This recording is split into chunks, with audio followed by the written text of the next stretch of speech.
আসসালামু আলাইকুম। এই যে দেখতেছেন একটা বাড়ির দরজা, এই বাড়ির থেকে দরজা বরাবর পানি আইতেছে।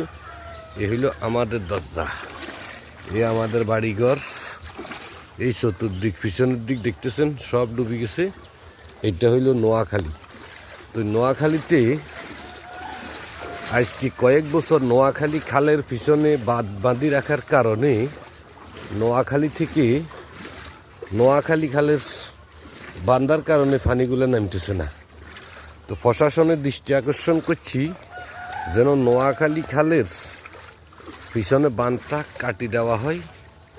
যে নোয়াখালী খালের বাঁধ না কাটাতে গত বছরও এই অঞ্চলে বন্যার মতো সব ডুবে গেছে, এই বছরও সেই একই অবস্থা হইতেছে। এটি হল সর্বোচ্চ রেকর্ড মাত্র বৃষ্টি হওয়ার কারণে এই পানিগুলা এখানে জমে গেছে। তো আপনারা যদি কোনো প্রশাসনের লোকের কাছে আমার এই ভিডিওটা পৌঁছে, বাংলাদেশের নামি দামি লোকদের কাছে, যে নোয়াখালী খাল বান্ধা থাকার কারণে এই পরিস্থিতিতে আমরা আছি। গত বছর এই রাস্তাটা বানছি, বন্যার কারণে রাস্তাটা ধুই গেছে। এখন দেখতেছি নিজে সব রাস্তাঘাট ডুবি কি অবস্থা। এখনো কিছু অংশ বাকি আছে।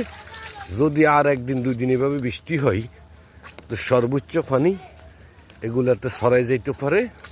তো প্রশাসনের দৃষ্টি আকর্ষণ করছি যেন নোয়াখালী খালের বাঁধ কাটি পানি নামাইবার ব্যবস্থা করে দেন। সবাই আমার সাথে একমত হলে একটু লাইক কমেন্ট শেয়ার করি, সাপোর্ট করি, পৌঁছাই দিবেন প্রশাসনের কাছে। আল্লাহ হাফেজ।